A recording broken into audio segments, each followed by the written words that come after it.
ಪ್ರಜ್ವಲ್ ರೇವಣ್ಣ ಭೂಗತರಾಗಿ 19 ದಿನ 450 ಗಂಟೆ. ಎಸ್ಐಟಿಗೆ ಕೈಕೊಟ್ಟ ಪ್ರಜ್ವಲ್ ಕಣ್ಣಾಮುಚ್ಚಾಲೆ ಆಟ ಮುಂದುವರೆಸಿದ್ದಾರೆ. ನಾನು ದೇವರನ್ನ ನಂಬಿದ್ದೇನೆ, ನನಗೆ ನ್ಯಾಯಾಂಗದ ಮೇಲೆ ನಂಬಿಕೆ ಇದೆ ಎಂದ ರೇವಣ್ಣ. ಯಾರ ಸಂಪರ್ಕಕ್ಕೂ ಸಿಕ್ತಿಲ್ವಂತೆ ಪ್ರಜ್ವಲ್.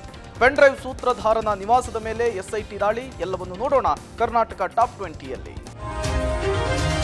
ರಾಜ್ಯ ರಾಜಕೀಯದಲ್ಲಿ ಅಲ್ಲೋಲ ಕಲ್ಲೋಲ ಸೃಷ್ಟಿಸಿರುವ ಪೆನ್ ಡ್ರೈವ್ ಆರೋಪಿ ಪ್ರಜ್ವಲ್ ರೇವಣ್ಣ ಭೂಗತರಾಗಿ 19 ದಿನ 450 ಗಂಟೆ. ಪ್ರಜ್ವಲ್ ಇಂದು ಬೆಂಗಳೂರಿಗೆ ಬರಬಹುದೆಂಬ ನಿರೀಕ್ಷೆ ಹುಸಿಯಾಗಿದೆ. ಎಸ್ಐಟಿಗೆ ಕೈಕೊಟ್ಟ ಪ್ರಜ್ವಲ್ ಕಣ್ಣಾಮುಚ್ಚಾಲೆ ಆಟ ಮುಂದುವರೆದಿದೆ. ಮೊದಲ ಹಂತದ ಚುನಾವಣೆಯ ದಿನ ಅಂದ್ರೆ ಏಪ್ರಿಲ್ 26ರ ಮಧ್ಯರಾತ್ರಿ ಜರ್ಮನಿಯ ಮ್ಯೂನಿಕ್ಗೆ ಪ್ರಜ್ವಲ್ ಎಸ್ಕೇಪ್ ಆಗಿದ್ರು. ಜರ್ಮನಿಗೆ ಹೋಗುವಾಗಲೇ ಇಂದಿಗೆ ರಿಟರ್ನ್ ಟಿಕೆಟ್ ಅನ್ನ ಬುಕ್ ಮಾಡಿದ್ರು. ಬುಕ್ ಮಾಡಿದ್ದ ಬಿಸಿನೆಸ್ ಕ್ಲಾಸ್ ಟಿಕೆಟ್ ಕೂಡ ಕ್ಯಾನ್ಸಲ್ ಮಾಡಿಕೊಂಡಿರಲಿಲ್ಲ.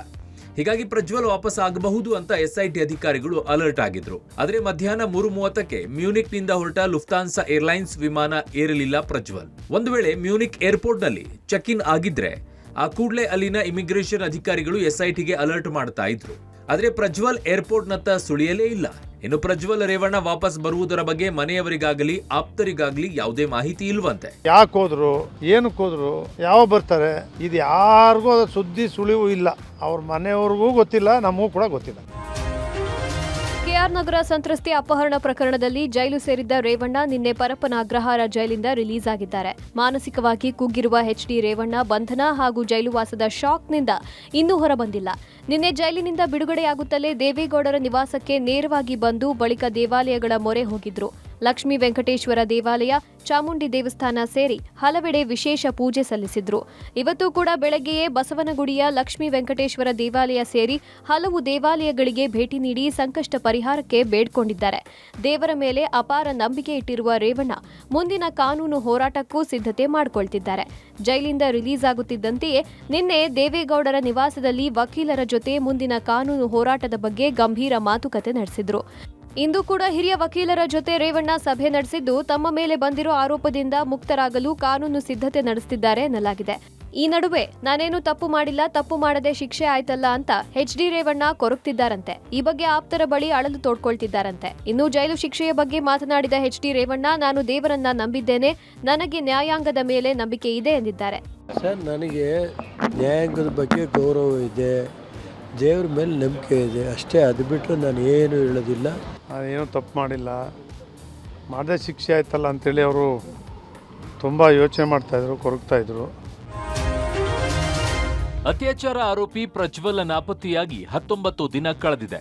7 ದಿನದಲ್ಲಿ ವಿಚಾರಣೆಗೆ ಬರ್ತೀನಿ ಅಂದಿದ್ದ ಪ್ರಜ್ವಲ್ ರೇವಣ್ಣ ಇನ್ನೂ ಪತ್ತೆಯಾಗಿಲ್ಲ. ಬ್ಲೂ ಕಾರ್ನರ್ ನೋಟಿಸ್ ಕೊಟ್ಟರೂ ಕೂಡ ಪ್ರಜ್ವಲ್ ರೇವಣ್ಣ ವಿಚಾರಣೆಗೆ ಬರುವ ಯಾವುದೇ ಸುಳಿವು ಸಿಕ್ಕಿಲ್ಲ. ಪ್ರಜ್ವಲ್ ರೇವಣ್ಣ ಆಗ ಬರಬಹುದು, ಈಗ ಬರಬಹುದು ಅನ್ನೋದೇ ಎಲ್ಲೆಡೆಯಲ್ಲೂ ಚರ್ಚೆ ಆಗ್ತಾ ಇದೆ. ಆಶ್ಚರ್ಯ ಅಂದ್ರೆ ತನಿಖೆಗೆ ಬೇಕಾಗಿರೋ ಪ್ರಜ್ವಲ್ ರೇವಣ್ಣ ಯಾವುದೋ ದೇಶದಲ್ಲಿ ಭೂಗತವಾಗಿ ಉಳಿದು ಬಿಟ್ಟಿದ್ದಾರೆ. 25 ದೇಶಗಳನ್ನ ಸುತ್ತಾಡೋ ವೀಸಾ ಹೊಂದಿರೋ ಪ್ರಜ್ವಲ್ ರೇವಣ್ಣ ಯಾವ ದೇಶದ ಗಡಿಯನ್ನು ಕೂಡ ದಾಟಿಲ್ಲ. ಬ್ಲೂ ಕಾರ್ನರ್ ನೋಟಿಸ್ ಆಗಿ ಇಂಟರ್ಪೋಲ್ ಅಧಿಕಾರಿಗಳು ಪ್ರಜ್ವಲ್ ಯಾವ ದೇಶದಲ್ಲಿ ಇದ್ದಾರೆ ಅಂತ ಪತ್ತೆ ಹಚ್ಚೋದಕ್ಕೆ ಪ್ರಯತ್ನ ನಡೆಸಿದೆ. ಇದೆಲ್ಲ ಮಾಹಿತಿಯನ್ನ ತಿಳಿದುಕೊಂಡಿರೋ ಪ್ರಜ್ವಲ್ ಒಂದು ದೇಶದ ಗಡಿಯಿಂದ ಮತ್ತೊಂದು ದೇಶಕ್ಕೆ ಹೋಗುವ ಪ್ರಯತ್ನವನ್ನ ಮಾಡಿಲ್ಲ. ಇದರಿಂದ ತನಿಖೆಗೆ ದೊಡ್ಡ ತಲೆನೋವಾಗಿ ಪರಿಣಮಿಸಿದೆ. ಮೊದಲ ಹಂತದ ಚುನಾವಣೆಗೆ ಇನ್ನೆರಡೇ ದಿನ ಇರುವಂತೆಯೇ ಪ್ರಜ್ವಲ್ದು ಎನ್ನಲಾದ ಅಶ್ಲೀಲ ಪೆನ್ ಡ್ರೈವ್ ವೈರಲ್ ಆಗಿ ಕೋಲಾಹಲ ಎಬ್ಬಿಸಿತ್ತು. ಈ ವೇಳೆ ದೇಶ ಬಿಟ್ಟು ಪರಾರಿಯಾದ ಪ್ರಜ್ವಲ್ ಇಲ್ಲಿಯವರೆಗೂ ಭೂಗತ. ಏಪ್ರಿಲ್ 26ರಂದು ಜರ್ಮನಿಗೆ ಎಸ್ಕೇಪ್ ಆದ ಪ್ರಜ್ವಲ್ ಮೇ 15ಕ್ಕೆ ರಿಟರ್ನ್ ಟಿಕೆಟ್ ಬುಕ್ ಮಾಡಿದ್ರು. ಎಲ್ಲವೂ ಅಂದುಕೊಂಡಂತೆ ಆಗಿದ್ರೆ ಪ್ರಜ್ವಲ್ ಇಂದು ಮಧ್ಯರಾತ್ರಿ ಬೆಂಗಳೂರಿಗೆ ಬರಬೇಕಿತ್ತು. ಆದ್ರೆ ಬರುವ ಯಾವ ಲಕ್ಷಣಗಳೂ ಇಲ್ಲ. ಎಸ್ಐಟಿಗೂ ಖಚಿತ ಮಾಹಿತಿ ಇಲ್ಲ. ಬ್ಲೂ ಕಾರ್ನರ್ ನೋಟಿಸ್ ನಿಂದ ಯಾವುದೇ ಪ್ರಯೋಜನವಾಗಿಲ್ಲ.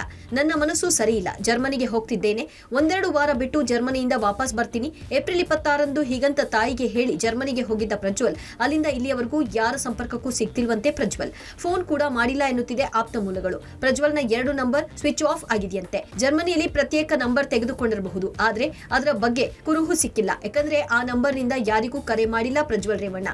ಇನ್ನು ವಿದೇಶದಲ್ಲಿರುವ ಪ್ರಜ್ವಲ್ ಸ್ನೇಹಿತರಿಗೂ ಮಾಹಿತಿ ಇಲ್ವಂತೆ. ರೇವಣ್ಣ ಜೈಲಿಗೆ ಹೋದ ವೇಳೆಯಲ್ಲೂ ಮನೆಯವರಿಗೆ ಪ್ರಜ್ವಲ್ ಕರೆ ಮಾಡಿಲ್ಲ ಎನ್ನಲಾಗ್ತಿದೆ. ನಿನ್ನೆ ರೇವಣ್ಣ ರಿಲೀಸ್ ಆದ ನಂತರವೂ ಸಂಪರ್ಕಕ್ಕೆ ಸಿಕ್ಕಿಲ್ವಂತೆ.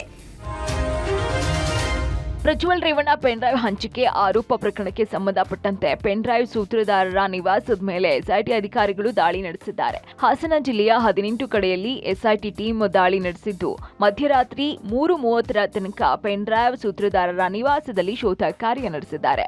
ಹಾಸನ, ಬೇಲೂರು, ಸಕಲೇಶಪುರ, ಚಂದ್ರಾಯಪಟ್ಟಣದಲ್ಲಿ ಶೋಧ ಕಾರ್ಯ ನಡೆದಿದೆ. ಇನ್ನು ಪ್ರೀತಂ ಗೌಡ ಆಪ್ತರಾದಂತಹ ಕ್ವಾಲಿಟಿ ಬಾರ್ ಶರತ್, ಪುನೀತ್, ಎಚ್ಪಿ ಕಿರಣ್, ಕಾಂಗ್ರೆಸ್ ಕಾರ್ಯಕರ್ತರಾದಂತಹ ಪುಟ್ಟರಾಜು, ನವೀನ್ ಗೌಡ, ಪ್ರಜ್ವಲ್ ರೇವಣ್ಣ, ಮಾಜಿ ಕಾರು ಚಾಲಕ ಕಾರ್ತಿಕ್, ಶಶಿ, ಚೇತನ್ ಗೌಡ ನಿವಾಸದ ಮೇಲೂ ಕೂಡ ದಾಳಿ ಮಾಡಿರುವಂತಹ ಎಸ್ಐಟಿ ಟೀಮ್ ಬೆಂಗಳೂರಿನ ಗೋಪಾಲ್ ನಗರದ ಶೋಭಾ ಅಪಾರ್ಟ್ಮೆಂಟ್ನಲ್ಲಿ ಇರುವಂತಹ ಕ್ವಾಲಿಟಿ ಬಾರ್ ಶರತ್ ಬೆಂಗಳೂರಿನ ನಿವಾಸದ ಮೇಲೂ ಕೂಡ ಎಸ್ಐಟಿ ದಾಳಿ ನಡೆಸಿದ್ದಾರೆ. ಇನ್ನು ದಾಳಿ ವೇಳೆ ಶರತ್ ಐಫೋನ್ ಅಮಾನತು ಪಡಿಸಿಕೊಂಡಂತಹ ಎಸ್ಐಟಿ ಅಧಿಕಾರಿಗಳು ಹಲವು ಮಹತ್ವದ ಸಾಕ್ಷ್ಯ ಹಾಗೂ ದಾಖಲೆಗಳನ್ನು ವಶಪಡಿಸಿಕೊಂಡಿದ್ದಾರೆ.